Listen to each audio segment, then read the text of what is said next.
అందరికీ నమస్కారం. మనం ఏదైనా చదవాలంటే కరెక్ట్‌గా ఒక బుక్‌లో చదివితేనే దాని యొక్క ఎసెన్స్ బాగా అర్థమవుతుంది. పెద్దలేమంటారంటే పుస్తకం చూసి చదువు, పుస్తకంలో శ్రద్ధ పెట్టి చదువు, వేలి పెట్టి చదువు అని చెప్తూ ఉంటారు. గట్టిగా చదువు అని చెప్తుంటారు. మనం అంతా ఇలాగే విద్యని అభ్యసించాం. అంతే కదండీ!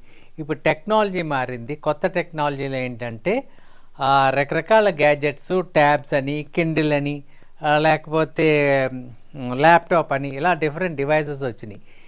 ఏదైనప్పటికీ ఒక పేపర్ మీద అక్షరాలు చదివితేనే దాని యొక్క పర్ఫెక్ట్నెస్ మనకి బాగా అర్థమయ్యేది. సో ఇది చాలామంది ఏంటంటే ఈరోజు టెక్నో స్కూల్సో, స్మార్ట్ స్కూల్సో లేకపోతే హైఫై స్కూల్స్ వచ్చిన తర్వాత ఏమైంది, విద్యా విధానం అంతా ఏమైంది, డిజిటల్ యుగానికి పోయింది. డిజిటల్ తో నేర్చుకోవడం బాగా జరిగింది. దీంట్లో ఒక స్కూల్ ఆఫ్ థాట్ ఏమంటుందంటే, సో ఇలా నేర్చుకోవడం వల్ల చాలా ఇంటరాక్టివ్ లెర్నింగు, చాలా రీసెర్చ్ లెర్నింగు, తర్వాత పిక్చర్స్తో లెర్న్ చేయొచ్చు అని చాలా ప్రూవెన్ మెథడ్స్ కూడా వచ్చినాయి. మంచిది, టెక్నాలజీ కూడా మంచిది. కానీ ఎంత మోతాదులో వాడాలి అన్నది ఇంపార్టెంట్ యాక్చువల్గా. సో ఏంటంటే జగన్ ప్రభుత్వం ఏం చేసిందంటే ఏపీలో పిల్లలకి ఎయిత్ క్లాస్కి ట్యాబ్ ఇవ్వటం ప్రారంభించారు. తర్వాత మిగతా క్లాసులకి ట్యాబ్ ఇచ్చారు. సో ఏంటంటే వాళ్ళు చెప్పింది ఏంటంటే అందరికీ సమ విద్య, డబ్బున్న పిల్లలు చదివేలాగే పేద స్కూల్ లేకపోతే సర్కారీ స్కూల్లో పిల్లలు చదవాలి అనే ఒక కాన్సెప్ట్ తీసుకొచ్చారు. మంచిదే, నేను ఒప్పుకుంటాను.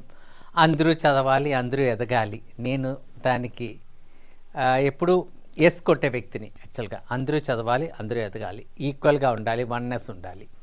కానీ నేను ఇక్కడ చెప్పేది ఏంటంటే ఈవెన్ నేను ధనికలు చదివే స్కూల్లో కూడా అదే మొదటి ఈ వీడియోలో చెప్పింది అది. అక్కడ ఆ విద్యా విధానాన్ని కూడా నేను వ్యతిరేకించే వ్యక్తిని. యాక్చువల్గా ఏంటంటే పిల్లలకి మనం ఈ టెక్నాలజీ ఎప్పుడైతే ఇస్తామో పుస్తకాల్లో చదివేది అయితే అంటే అక్కడే ఉంటుంది. ఏం చదువుతుందో అక్కడ, వేరే దానికి డైవర్షన్కి తావు ఇవ్వదు. ఎందుకంటే మీరే అర్థం చేసుకోవాలి. పిల్లలకి ఒకసారి ట్యాబ్ ఇచ్చినట్లయితే ఏం చేస్తారని, లేకపోతే టెక్నాలజీ దాని తర్వాత ఒక దాని తర్వాత రీసెర్చ్ చేయటమో, చదవటమో, సర్చ్ చేయడం వెళ్ళినప్పుడు సజెషన్స్ వస్తాయి. ఫర్ ఎగ్జాంపుల్ పిల్లలు ఆన్లైన్ ఎడ్యుకేషన్ కోవిడ్ సమయంలో అవసరమే. ఆ టైంలో ఉండే విద్యాబోధన మీకు బాగా తెలుసు.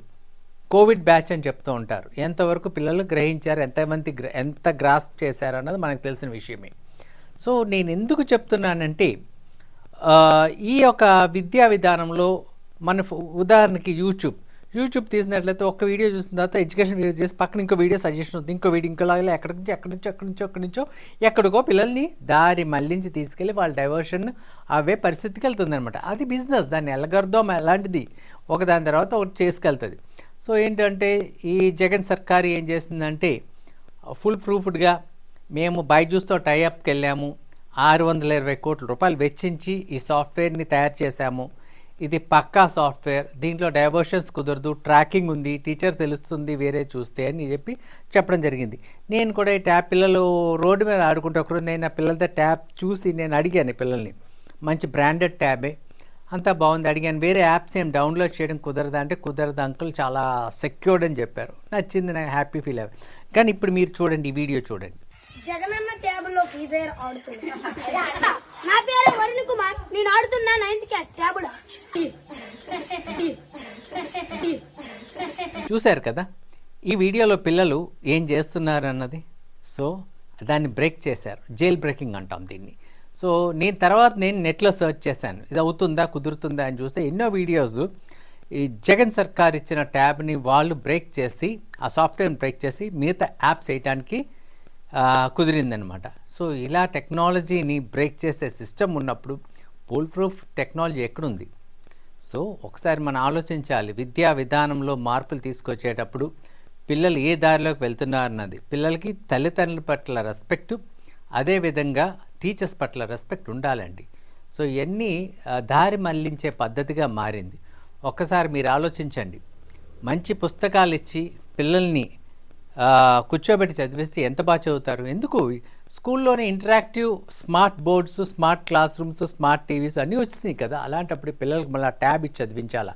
అక్కడ పాఠం నేర్పించి బోధన అవ్విన తర్వాత ఇంటరాక్టివ్గానే విత్ స్లైడ్స్ అవ్వచ్చు, లేకపోతే ఇంటరాక్టివ్ టచ్ స్క్రీన్ అవ్వచ్చు, టెక్నాలజీ అవ్వచ్చు, లేకపోతే యానిమేటెడ్ వీడియో అవ్వచ్చు, యానిమేటెడ్ టెక్నాలజీ ఏదైనా అవ్వచ్చు. అది అవ్విన తర్వాత ఇంటి దగ్గర పుస్తకాలతో చదవటం మేలు కదా. సో ఇలా మనం ట్యాబ్స్ ఇచ్చిన తర్వాత దాన్ని మిస్యూజ్ చేసే అవకాశం చాలా ఉంది. మీరు ఎంత సెక్యూర్డ్గా పెట్టినా జైల్ బ్రేకింగ్ అనే కాన్సెప్ట్ ఎప్పుడు ఉంటుందండి. యాక్చువల్గా they can break the software. So అందుకని చెప్పి మనం ఆలోచించాలి. ఇక్కడ ఏంటంటే వాళ్ళు క్రిటిసైజ్ చేశారు, వీళ్ళు క్రిటిసైజ్ చేశారు, వాళ్ళు వ్యతిరేకం కాదండి. పిల్లలు చెడు మార్గంలోకి వెళ్లకుండా ఉండటమే అవసరం అండి ఇక్కడ యాక్చువల్గా. అంతే తప్ప ఇన్ని కోట్ల రూపాయలు వెచ్చించిన తర్వాత దాని ఫలితం లేకపోతే ఎట్లా? పిల్లలకి విద్యాబోధన సరిగ్గా జరగకపోతే ఎట్లా?